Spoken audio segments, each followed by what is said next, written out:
Welcome to committee. If you may or may not remember, we had an opportunity of talking to each other just over a month ago. And I want to basically start off by completing the circle, so to speak. I left you to consider following through on a couple of undertakings. Do you remember that exchange that you and I had, sir? I do indeed, and we responded, the foundation responded the next day, I hope, adequately to the three requests. I haven't seen that correspondence. I'm not impugning your credibility, your character, sir, by any stretch. It may have gone to the committee, but it didn't actually come to my attention.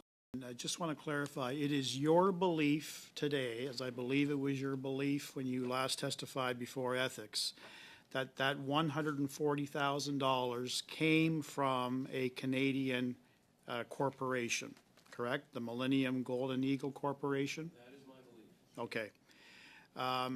Either, sir, you have not done enough research on this particular issue, or your handlers or someone within the foundation is not giving you the straight goods. Because the foundation gave the ethics committee a series of documents, and I'm looking at one particular document, which is a banking document from your institution, the BMO, that has the Trudeau Foundation as its customer. And on July 25th, 2016, the foundation received not a Canadian donation, but rather an international donation of $70,000. Were you aware of that? No, I was not. Okay. I'm not sure it makes a difference. Well, I think it makes a big difference, sir, with all due respect. It makes a big difference because the committee members presented to you on May the 9th a series of red flags that someone with your intellect and your business acumen and the fact that you are a lawyer, in fact, you're the chair of the foundation, should have raised a number of red flags.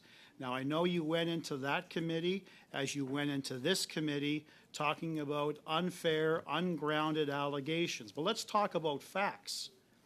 We're not talking about simple intelligence. We're not talking about simple rumors.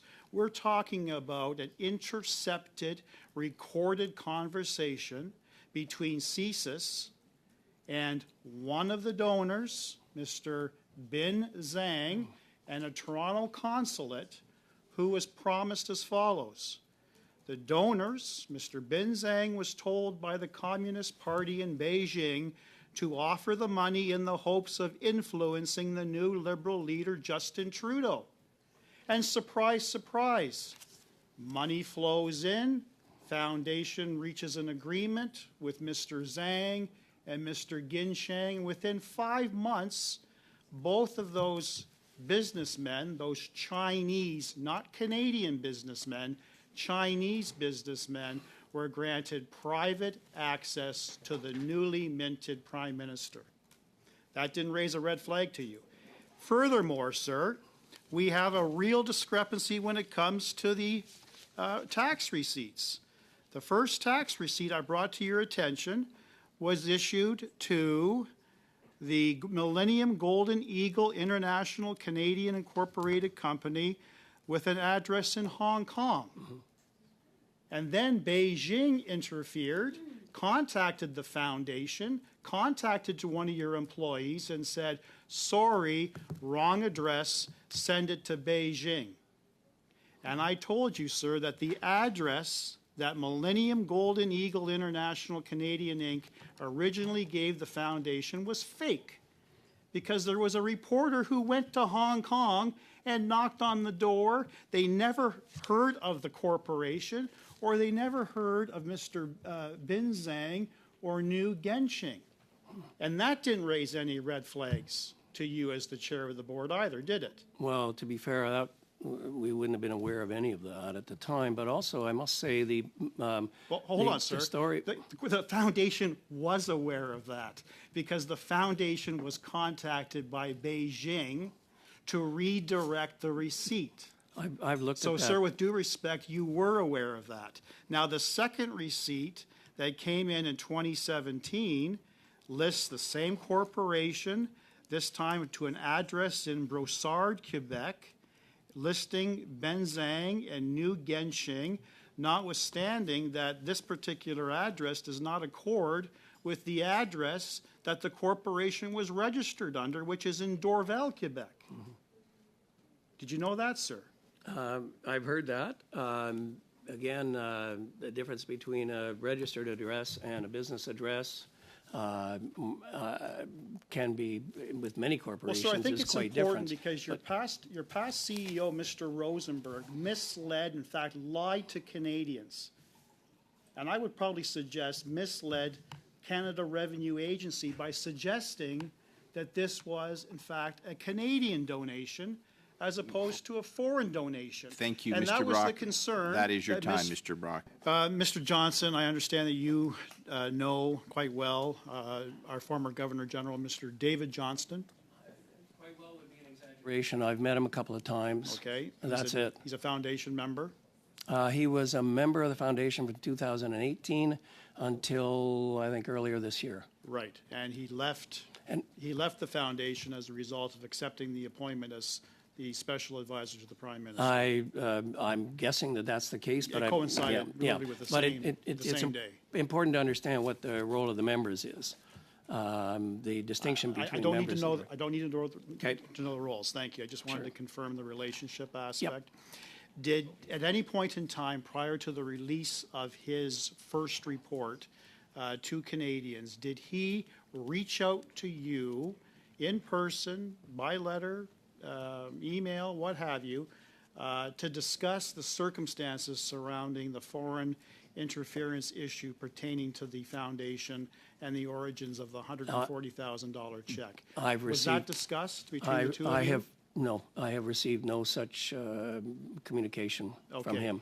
Did any member of his team reach out to you to discuss that, sir? He's got a very vast firm full of lawyers and consultants and what have you. Did anyone, to your knowledge, reach out to a foundation member? To the foundation, not to my knowledge, no. To your knowledge? No. And you personally did not reach out to Correct. him to give your side of the story? Correct. Is that correct? That's correct. Yep. Okay. Now, I understand that Ms. Fournier had some issues with respect to the donation, which ultimately led to her resignation. She, in fact, discovered that the Millennium Golden Eagle International Canadian, Inc. Was, in fact, associated with Beijing, China's China Cultural Industry Association. She also found out that industry association was communicating with Trudeau Foundation employees about emitting information on a donation tax receipt.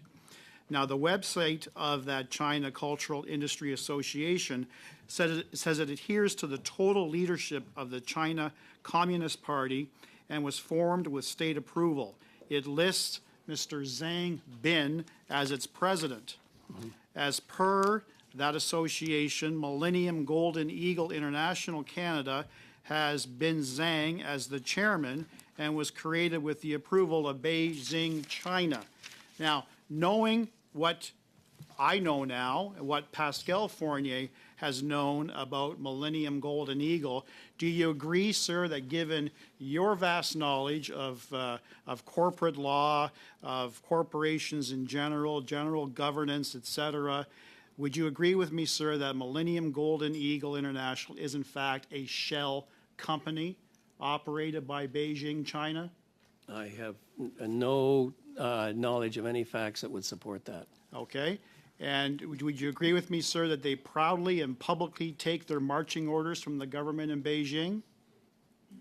I have to say the same thing. I'm afraid I have no knowledge of what their relationship might be with their government.